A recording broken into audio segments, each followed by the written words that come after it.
Valerie Ervin is officially a Democratic candidate for governor, but how voters will actually cast a ballot for her remains unclear.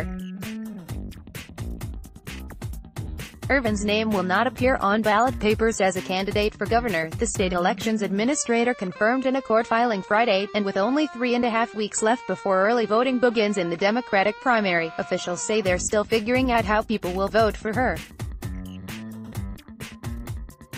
Lamone, the state's top elections official, filed an affidavit Friday in a case unrelated to Ervin's candidacy, saying she had consulted with her staff and local elections directors in making her decision.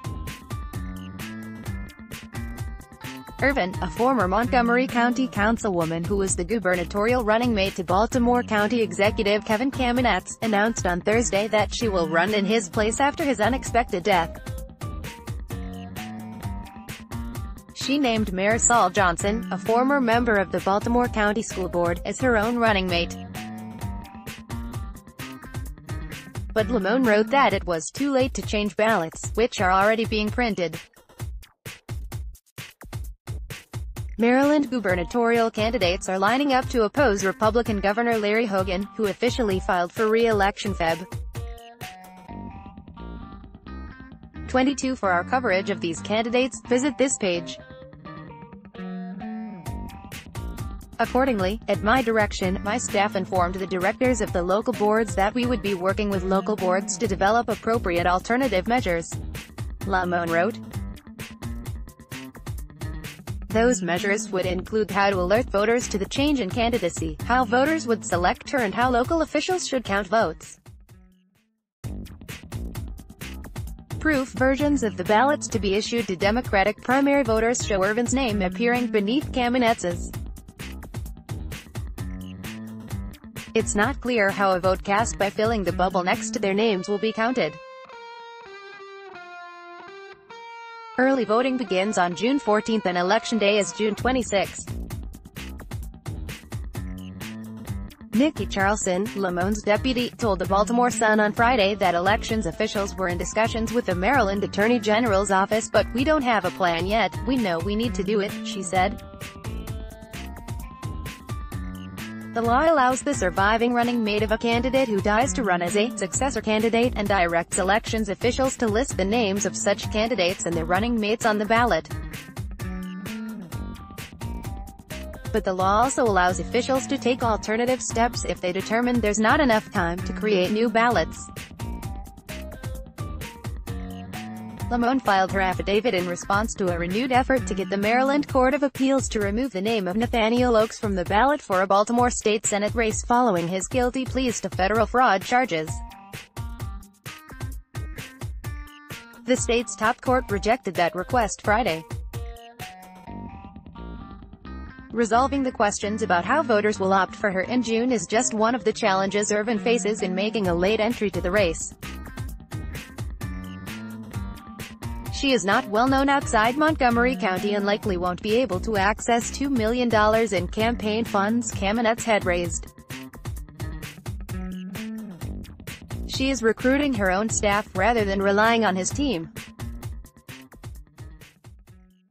Ervin filed a campaign finance disclosure on Friday showing she has $164,000 to work with.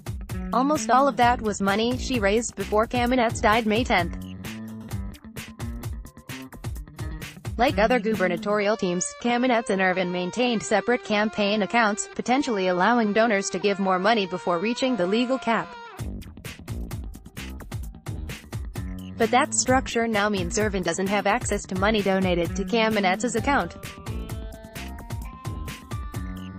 Ervin's campaign did not respond to questions about the ballot or her finances, but in a post Friday evening on Twitter, she wrote, "Any champion of democracy who wants Maryland voters to decide this election should want our Ervin Johnson ticket on the Democratic primary ballot," she told the website Maryland Matters in an interview published Friday that she hoped to meet with Lamone and get legal advice about Kamenetz's funds.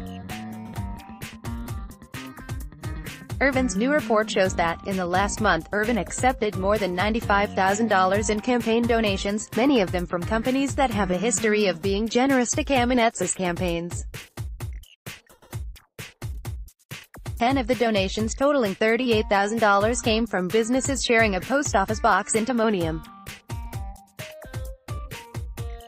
The names of many of the companies match up with properties owned by Hill Management. Ervin's campaign also accepted $6,000, the maximum, from Edward St. John, chairman of St. John Properties.